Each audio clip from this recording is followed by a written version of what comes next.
Everyone, welcome to my YouTube channel genius career classes. चलिए start करते हैं आज का वीडियो।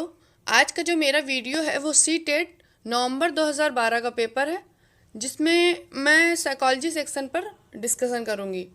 आज के वीडियो में मैं 15 क्वेश्चन पर डिस्कस करूंगी और इसके अगले वीडियो में 15 क्वेश्चन पर डिस्कस करूंगी। तो आप लोग बड़े आराम से आज इन क्वेश्चनों को समझेंगे।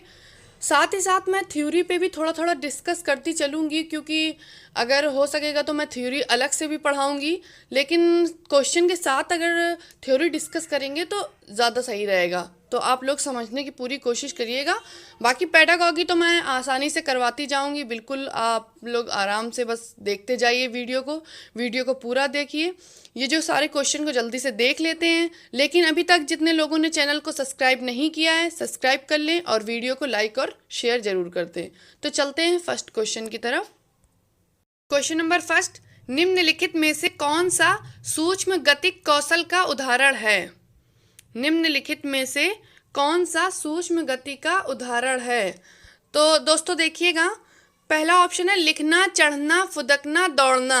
ठीक है, तो दोस्तों देखिएगा, सूक्ष्म गतिक कौशल, तो भाषा के ज्ञान को अर्जन करने के लिए 4 कौशल होते हैं: सुनना, बोलना, पढ़ना, लिखना।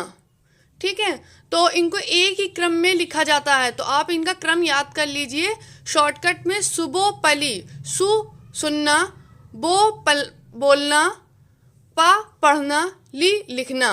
सुनना, बोलना, पढ़ना, लिखना। ठीक है, तो यहाँ कह रहा है सूक्ष्म गतिक कौशल का उदाहरण कौन सा है? तो यहाँ दोस्तों देखिए हमारा ऑप्शन हो जाएगा फर्स्ट, क्योंकि हम लोग जो लिखना कार्य करते हैं वो सिर्फ उंगली और अंगूठे के बल पे करते हैं। ठीक है, तो ये एक गति करना होता है, उंगली और अंगूठे के द्वारा एक गति होती है। तो यहाँ पर हमारा ऑप्शन क्या हो जाएगा? फर्स्ट। चलते हैं अगले क्वेश्चन की तरफ। क्वेश्चन नंबर सेकंड, किशोर का अनुभव कर सकते हैं। फर्स्ट, बचपन में किए गए अपराधों के प्रति डर के भाव। सेकंड, आत्मसिद्धि के भाव। थर्ड, जीवन के विषय में परितृप्ति। फोर्थ, दुश्चिंता और स्वयं से सरोकार। तो दोस्तों देखिए, किशोर ना तो बालक होता है ना ही प्रौढ़ होता है। ठीक है, किशोर को ही टीनेजर एज भी कहते हैं। ठीक है, तो देखिए जो किशोर होते हैं तो वो अनेक बातों के विषय में चिंतन करते रहते हैं। ठीक, जैसे वह अपनी शारीरिक आकृति के बारे में, स्वास्थ्य के बारे में, सम्मान के बारे में, धन कैसे प्राप्त करें, धन प्राप्ति के बारे में, शैक्षिक प्रगति, टारगेट क्या फिक्स करें, ये इन सब चीज़ों के बारे में वो सोचते रहते हैं। उनकी सफलता, अपनी कमियों को खुद से सोचते रहते हैं। तो यहाँ क्या होगा हमारा ऑप्शन? ऑप्शन नंबर हो जाएगा फोर्थ, दुश्चिंता और स्वयं से सरोकार। ठीक है, आगे चलते हैं। क्वेश्चन नंबर सेकंड, किशोर का अनुभव कर सकते हैं। फर्स्ट, बचपन में किए गए अपराधों के प्रति डर के भाव। सेकंड, आत्मसिद्धि के भाव। थर्ड, जीवन के विषय में परितृप्ति। फोर्थ, दुश्चिंता और स्वयं से सरोकार। तो दोस्तों देखिए, किशोर ना तो बालक होता है ना ही प्रौढ़ होता है। ठीक है, किशोर को ही टीनेजर एज भी कहते हैं। ठीक है, तो देखिए जो किशोर होते हैं तो वो अनेक बातों के विषय में चिंतन करते रहते हैं। ठीक, जैसे वह अपनी शारीरिक आकृति के बारे में, स्वास्थ्य के बारे में, सम्मान के बारे में, धन कैसे प्राप्त करें, धन प्राप्ति के बारे में, शैक्षिक प्रगति, टारगेट क्या फिक्स करें, ये इन सब चीज़ों के बारे में वो सोचते रहते हैं। उनकी सफलता, अपनी कमियों को खुद से सोचते रहते हैं। तो यहाँ क्या होगा हमारा ऑप्शन? ऑप्शन नंबर हो जाएगा फोर्थ, दुश्चिंता और स्वयं से सरोकार। ठीक है, आगे चलते हैं। क्वेश्चन नंबर थर्ड, शारीरिक रूप से असक्षम बच्चों को समानता होता है।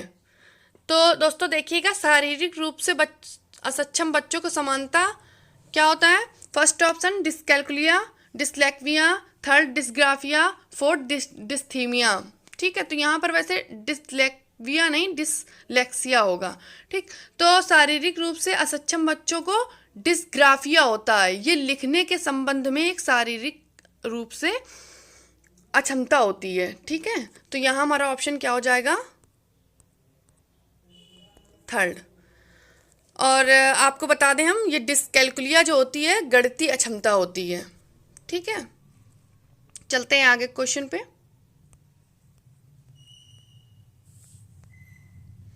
क्वेश्चन नंबर 4, आंशिक पुनर्बलन। फर्स्ट, वास्तविक कक्षा कक्ष में उपर्युक्त नहीं किया जा सकता।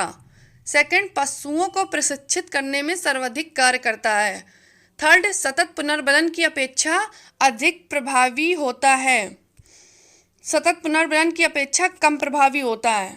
तो हम आपको बता दें, जो आंशिक पुनर्बलन का मतलब है, आंशिक पुनर्बलन होता है किसी भी अनुक्रिया या कार्य को दोहराने की संभावनाएं बढ़ाना। ठीक है, तो आप लोग खुद समझिए कि जब कोई भी कार्य किया जाएगा, जितनी बार हम उसको दोहराएंगे, ठीक, वो और प्रभावी बनता है। और सतत पुनर्बलन में क्या होता है, नॉर्मली किसी भी नई प्रतिक्रिया जो होती है वो जन्म लेती है ओनली। ठीक है, तो अब ऑप्शन हमारा देखिए, पहला ऑप्शन क्या है, वास्तविक कक्षा कक्ष में उपयुक्त नहीं किया जा सकता है। गलत है, किया जा सकता है। ठीक, अब पशुओं को प्रशिक्षित करने में सर्वाधिक कार्य करता है, ये भी गलत। सतत पुनर्बलन की अपेक्षा अधिक प्रभावी होता है। ठीक है, हो सकता है। फोर्थ देखते हैं, सतत पुनर्बलन की अपेक्षा कम प्रभावी होता है। तो आप लोग समझिएगा, सतत पुनर्बलन की अगर हम एक कोई नई प्रतिक्रिया उसको अपना लिया, ठीक है, लेकिन अगर उसको बार बार दोहराएंगे नहीं, बार बार उस अनुक्रिया को करेंगे नहीं, तो वो प्रभावी कैसे होगी। ठीक है, तो उसको हमें बार बार दोहराना पड़ेगा, तब वो हमारे लिए प्रभावी बनेगी। ठीक है, तो यहाँ पर हमारा ऑप्शन हो जाएगा थर्ड, सतत पुनर्बलन की अपेक्षा अधिक प्रभावी होती है। ठीक, आंशिक पुनर्बल करेंगे तभी तो हमारी प्रतिक्रिया बार बार होगी और वो क्रिया प्रभावी बनेगी। ठीक है, तो यहाँ पर हमारा ऑप्शन हो जाएगा थर्ड। चलते हैं आगे क्वेश्चन की तरफ। प्रतिभाशाली विद्यार्थी फर्स्ट, स्वभाव के अंतर्मुखी होते हैं। सेकंड, अपनी आवश्यकताओं को दृढ़ता पूर्वक नहीं कह पाते। थर्ड, अपने निर्णयों में आत्मनिर्भर होते हैं। फोर्थ, शिक्षकों से स्वतंत्र होते हैं। तो देखिए हमारा ऑप्शन जो है ना, शिक्षक से स्वतंत्र होते हैं, ये तो होगा नहीं। ठीक, स्वभाव से अंतर्मुखी होते हैं, ऐसा कुछ नहीं है। प्रतिभाशाली बच्चा जो होता है वो सृजनात्मकता उसके अंदर होती है, संप्रेषण भी होता है, वो अपने विचारों को खुद से सोचता है और दूसरों के सामने रखता भी है। तो ज़रूरी नहीं है कि वो अंतर्मुखी होगा। ठीक है, सेकंड, अपनी आवश्यकताओं को दृढ़ता पूर्वक नहीं कह पाते। जैसा कि हमने बताया कि प्रतिभाशाली बच्चों में संप्रेषण भी होता है और सृजनात्मकता भी होती है, वो अपने विचारों को खुद सोचते हैं और कहते भी हैं। तो ये तो ऑप्शन होगा नहीं कि नहीं कह पाते हैं। तो अब हमारा ऑप्शन क्या हो जाएगा, थर्ड, वो अपने निर्णयों में आत्मनिर्भर होते हैं, वो अपना टारगेट खुद फिक्स करते हैं। ठीक है, एक लक्ष्य बनाते हैं, उसमें अपना खुद को आत्मनिर्भर कर लेते हैं। ठीक है, चलते हैं आगे क्वेश्चन की तरफ।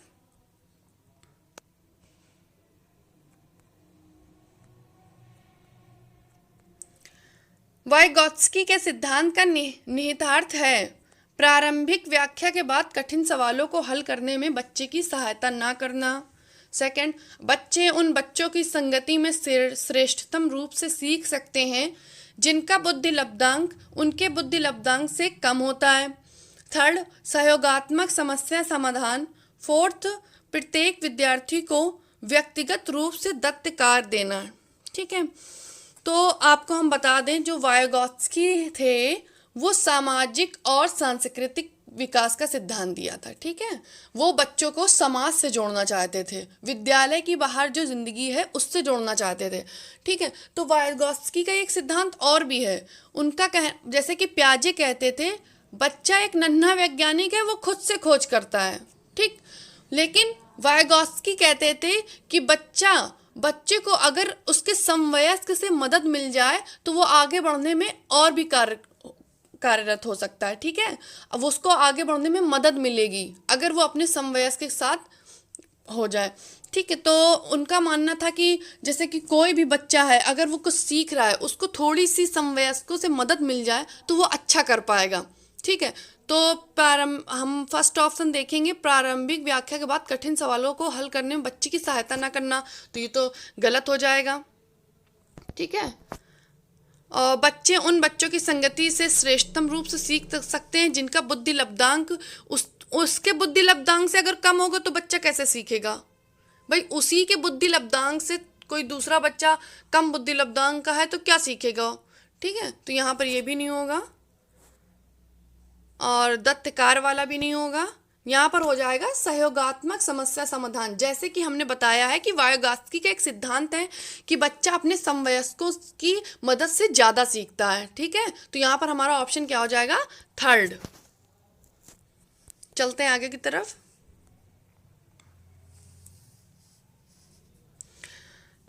चिंतन के सूचना प्रकरण सिद्धांत में निम्नलिखित चरण आते हैं। फर्स्ट, प्रतिक्रिया क्रियान्वयन। सेकंड, प्रतिक्रिया चयन।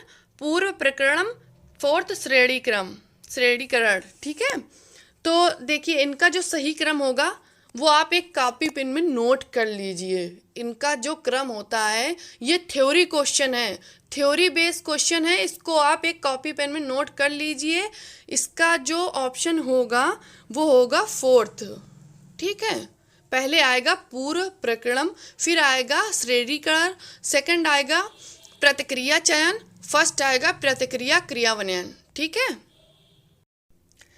एक क्वेश्चन नंबर 8, एक बच्चा जो ग्रस्त है वह सा और वाज, न्यूक्लियर और अनक्लियर में अंतर नहीं कर सकता। ठीक है, तो फर्स्ट ऑप्शन क्या कह रहा है? शब्द जम्बलिंग विकार। Second, dyslexia. Third, dysmorphia. Fourth, dyslexia. तो देखिए दोस्तों, डिसलेक्सिया जो होता है वो पढ़ने से संबंधित एक शारीरिक क्षमता है। ठीक है, और यहाँ बच्चा क्या कर रहा है? सा को वास पढ़ रहा है और न्यूक्लियर को अनक्लियर में अंतर नहीं कर पा रहा है, यानी कि उसके पढ़ने की अक्षमता है। तो यहाँ पर हमारा ऑप्शन हो जाएगा फोर्थ, डिसलेक्सिया। ठीक, पढ़ने की अक्षमता। क्वेश्चन नंबर 9, सीखने संबंधी निर्योग्यताएं सामान्य। फर्स्ट ऑप्शन, लड़कियों की तुलना में अधिकतम लड़कों में पाई जाती है। सेकंड, अधिकतम उन बच्चों में पाई जाती है जो शहरी क्षेत्रों की अपेक्षा ग्रामीण क्षेत्रों में संबंध रखते हैं।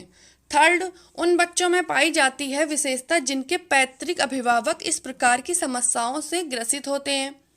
फोर्थ, औसत से श्रेष्ठ बुद्धि लब्धि वाले बच्चों में पाई जाती है। तो दोस्तों आराम से समझिएगा, बिल्कुल इजी लैंग्वेज में, आसान भाषा में समझाएंगे।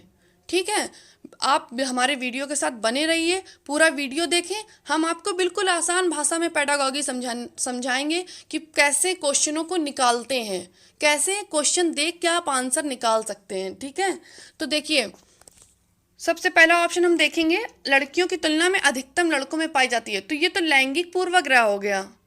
ठीक, ये तो हो ही नहीं सकता कि नहीं लड़के लड़कियां कर सकते हैं। सेकंड, अधिकतम उन बच्चों में पाई जाती है जो शहरी क्षेत्रों की अपेक्षा ग्रामीण क्षेत्रों से संबंध रखते हैं। ऐसा कुछ नहीं है, सारे बच्चों का बुद्धि लब्धि अलग अलग होती है, सीखने की क्षमता उनके में अलग अलग होती है। हाँ, ग्रामीण क्षेत्रों में सुविधाएं कम हो सकती हैं, लेकिन बच्चों की बुद्धि लब्धि में फर्क थोड़ी ना पड़ेगा। अगर कोई बुद्धि लब्धि वाला बच्चा अच्छा बच्चा है तो वो करेगा। ठीक, प्रतिभाशाली बालक बनेगा। ठीक है, तो ये कोई निर्योग्यता नहीं है। ठीक, अब देखिए हम ले रहे हैं फोर्थ ऑप्शन, औसत से श्रेष्ठ बुद्धि वाले बच्चों में पाई जाती है। ये भी नहीं होगा। देखिए थर्ड ऑप्शन हो जाएगा, उन बच्चों में पाई जाती है विशेषता जिनके पैतृक अभिभावक इस प्रकार की समस्याओं से ग्रसित होते हैं। तो हम आपको बता दें कि सीखने संबंधी जो निर्योग्यताएं होती हैं वो वंशानुक्रम होती हैं। ठीक है, वंशानुक्रम से हमारा तात्पर्य क्या है? माता पिता की शारीरिक एवं मानसिक विशेषताओं का बच्चों में आ जाना। ठीक है, वंशानुक्रम जो होता है, माँ बाप या माता पिता में जो भी कमी या अच्छाइयाँ होती हैं वो बच्चों में जरूर आती हैं। तो जो सीखने संबंधी निर्योग्यता है वो भी पैतृक होती है, वो भी अभिभावक से ही बच्चों में आती है। तो यहाँ हमारा ऑप्शन क्या हो जाएगा? थर्ड। चलते हैं आगे की तरफ।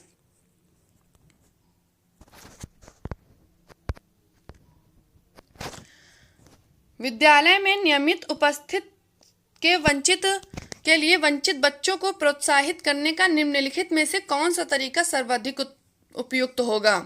फर्स्ट, बच्चों को विद्यालय आने की अनुमति न देने को कानून दंडनीय अपराध बनाया जाए। ऐसा तो होगा ही नहीं। सेकंड, विद्यालय द्वारा बच्चों को एकत्रित करने वाले एक व्यक्ति को नियुक्त किया जाए जो प्रतिदिन घरों से बच्चों को लेकर आए। ठीक, किया तो जा सकता है, लेकिन इसके लिए कोई आपके पास मेन पावर होना चाहिए। ठीक है, उसके लिए आपको बहुत ज़्यादा मेहनत करनी पड़ेगी, बहुत ज़्यादा ही आपको उसमें टाइम बर्बाद करना पड़ेगा, तो ये होगा नहीं। ठीक है। तीसरा, बच्चों को आकर्षित करने के लिए प्रतिदिन 5 रुपए देना चाहिए। तो बच्चों में लालच बढ़ेगी, बच्चों में लालच बढ़ेगी। कब तक आप डेली 5 रुपए उनको देंगे तो बच्चों में पढ़ने के प्रति रुचि नहीं बढ़ेगी, लालच बढ़ेगी। ठीक है। अब हमारा ऑप्शन क्या कह रहा है? फोर्थ, आवासीय विद्यालय खोलना चाहिए।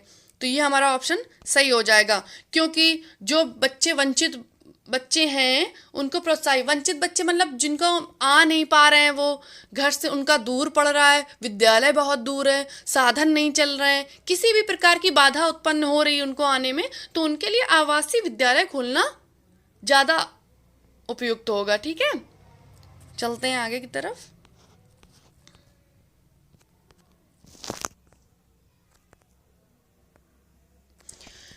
क्वेश्चन नंबर 11, विद्यालय में लिंग भेदभाव से बचने का सर्वोत्तम तरीका हो सकता है। फर्स्ट, पुरुष एवं महिला शिक्षकों को समान संख्या में भर्ती करना।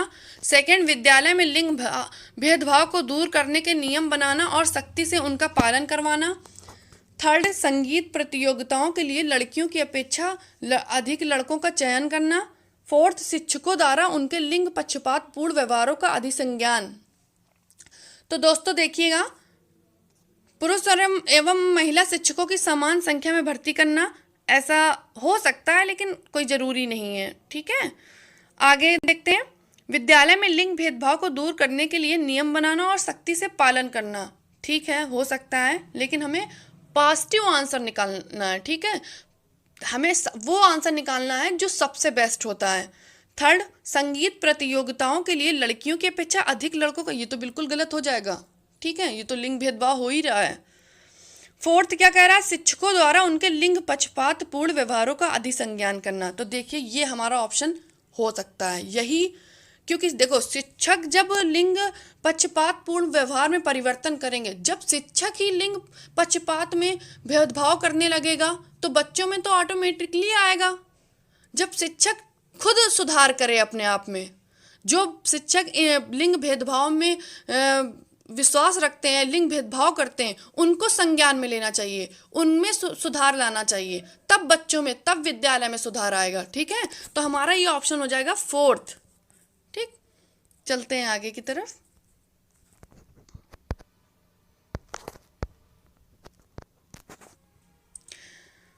क्वेश्चन नंबर 12, शैक्षणिक क्षेत्रों में निष्पादन के आधार पर शैक्षणिक क्षेत्रों में निष्पादन के स्तर को बढ़ाने का औचित्य स्थापन किस आधार पर किया जा सकता है?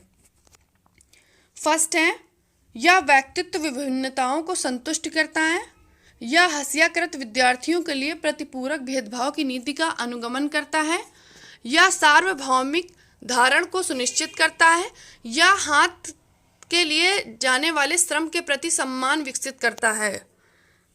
ठीक है, तो हम आपको बता दें,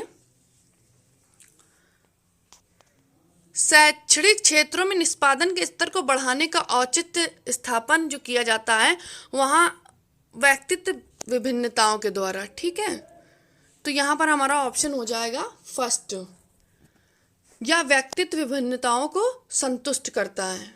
ठीक, शैक्षणिक क्षेत्रों में निष्पादन के आधार पर। ठीक है, कैसे कि बच्चों के जो व्यक्तित्व विभिन्नताओं को संतुष्ट कैसे करता है कि जैसे कि बच्चे हैं खेल के क्षेत्र में, ठीक है, कला के क्षेत्र में ज़्यादा से ज़्यादा अपना प्रतिभा दिखाते हैं। ठीक, तो शैक्षणिक क्षेत्रों में निष्पादन के स्तर को बढ़ावा मिलता है। ठीक है, जब वो शैक्षणिक क्षेत्रों में निष्पादन करके शैक्षणिक क्षेत्रों में निष्पादन के स्तर को बढ़ा सकते हैं, अपनी खेल प्रतियोगिताओं को दिखा के, अपने अंदर के टैलेंट को दिखा के, कला के दौरान खेल के मैदान में, ठीक है, और भी चीज़ें होती हैं उनमें अपनी दक्षता को दिखा के शैक्षणिक क्षेत्रों में निष्पादन के स्तर को बढ़ा के औचित्य स्थापन कर सकते हैं। और ये कब होगा? जब बालक के अंदर व्यक्तित्व भिन्नताएं होंगी। ठीक है, तो यह फर्स्ट ऑप्शन हो जाएगा, या व्यक्तित्व विभिन्नताओं को संतुष्ट करता है। क्वेश्चन नंबर 13, विद्यार्थियों के पोर्टफोलियो के लिए सामग्री का चयन करते समय का जरूरी होना चाहिए। ठीक है, जरूर होना चाहिए। फर्स्ट, विद्यार्थियों समावेशन। सेकंड, अभिभावकों समावेशन। थर्ड, विद्यार्थियों बहिष्करण। फोर्थ, अन्य शिक्षकों समावेशन। तो देखिए, विद्यार्थियों का पोर्टफोलियो के लिए सामग्री का चयन करते समय हमारा फर्स्ट ऑप्शन हो जाएगा विद्यार्थियों का समावेशन होना जरूरी। भाई दोस्तों, आप खुद समझिए, विद्यार्थियों के पोर्टफोलियो के लिए सामग्री का चयन कर रहे हैं तो विद्यार्थी का समावेशन होना तो ज़रूरी है। ठीक है, अब हम आपको बता दें, पोर्टफोलियो जो होता है वहाँ पर जो विद्यार्थियों का एक विवरण तैयार किया जाता है। विद्यार्थी एक विवरण तैयार करते हैं अपने अंदर की प्रतिभा को, उस एक डायरी बोल सकते हैं कि डायरी में अपने सारा अपना प्रतिभा या विवरण सब उसमें दिखाते हैं। ठीक है, तो अब उनकी सामग्री का चयन होता है, ठीक, कि वो किस क्षेत्र से अपना विवरण देना चाहते हैं, तो उस क्षेत्र के लिए सामग्री का चयन होता है। तो वहाँ पर विद्यार्थियों का समावेशन होना बेहद ज़रूरी है। ठीक है, चलते हैं आगे क्वेश्चन की तरफ। वे शिक्षार्थी जो समृद्ध ज्ञान और शैक्षणिक दक्षता की हार्दिक इच्छा प्रदर्शित करते हैं उनके पास होता है। फर्स्ट, निष्पादन परिहार अभिविन्यास। सेकंड, कार्य परिहार अभिविन्यास। थर्ड, नैपुण्यता अभिविन्यास। फोर्थ, निष्पादन उपागम अभिविन्यास। ठीक है, तो हम आपको बता दें, ऐसे शिक्षार्थी जो समृद्ध ज्ञान और शैक्षणिक दक्षता की हार्दिक इच्छा प्रदर्शित करते हैं उनमें क्या होता है, निष्पादन उपागम अभिविन्यास। ठीक, यहाँ पर हमारा ऑप्शन हो जाएगा फोर्थ। चलते हैं आगे की तरफ।